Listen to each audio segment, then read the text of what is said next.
Just taken a break from the training and we are ongoing, and I thought of sharing something around don't outshine your direct managers or your supervisor. Family, as I had told you earlier, we are on a 2-day training at a resort in Naivasha, and I have a team from 2 circles. We are speaking about leadership, supervisory, skills management, development, and also teamwork. So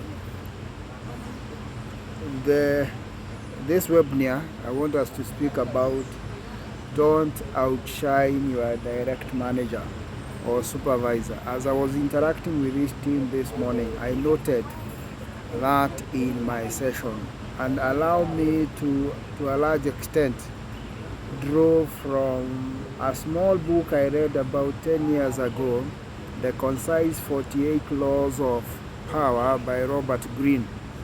The gentleman has also written the 25 Laws of Seduction. Reach out, get that book, and you learn a lot. Always make sure that you make your boss or those above you comfortable. Make your boss, direct or supervisor, appear more brilliant than you are, and you'll attain the heights of power in any organization. Remember, outshining your boss or your manager is the worst career mistake you can make. And if this is your first time on this webinar, remember to subscribe. Just hit the subscription button below there, so that anytime we post any new videos, you are going to be the first one to access them. Unless an illegal matter is happening in the company, maybe there is an affair that you think is going against the statutes, the values of the organization, that requires you to speak truth to the higher up, the management. Like recently, I was involved in hiring for a company in the building sector, and I remember one of the people we were hiring shared a story of how his boss was having a relationship with some juniors, that it was affecting their working relationship. So he had to go to the higher ups to share that, and of course he never stayed in the organization for long, because your boss will always work around you. So unless there is an issue of sexual harassment or you are a whistleblower, never ever go and outshine your boss. Notice, those who achieve power want to feel secure in their positions, and they want to feel superior in terms of wit, intelligence, and charm.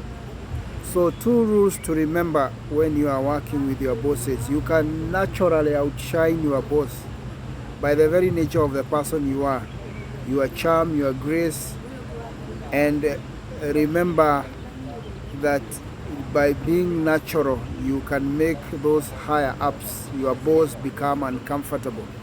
So there is a possibility that your boss is going to be uncomfortable by the very nature of who you are, even without trying anything much.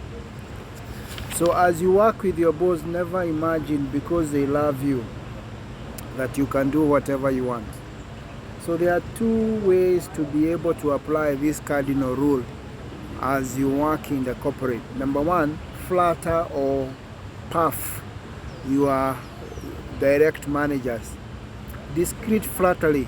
Don't overdo it, because your competitors, the other people you are working with, will notice it and they will come hammer and tongs on you.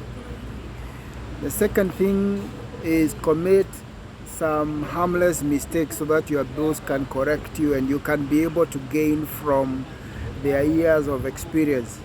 Everybody wants to have a chance to bestow their wisdom on somebody who has made a mistake. Harmless mistakes do not harm.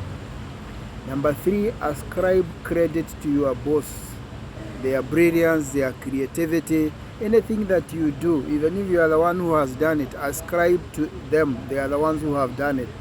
and that will ensure that you go up. Finally, if you happen to be sociable, tone it down. Let the boss be the sun around where everyone revolves. You'll be promoted, you'll bid your time, and finally, of course, you are going to be able to outshine. Robert Greene quotes Balthazar Gracian 1601, who said, "The star and the sun are in the same family. The star is as brilliant as the sun, but the star never shines, or it never appears in the company of the sun." Remember to subscribe, and I wish you a great ride as you rise up the corporate ladder.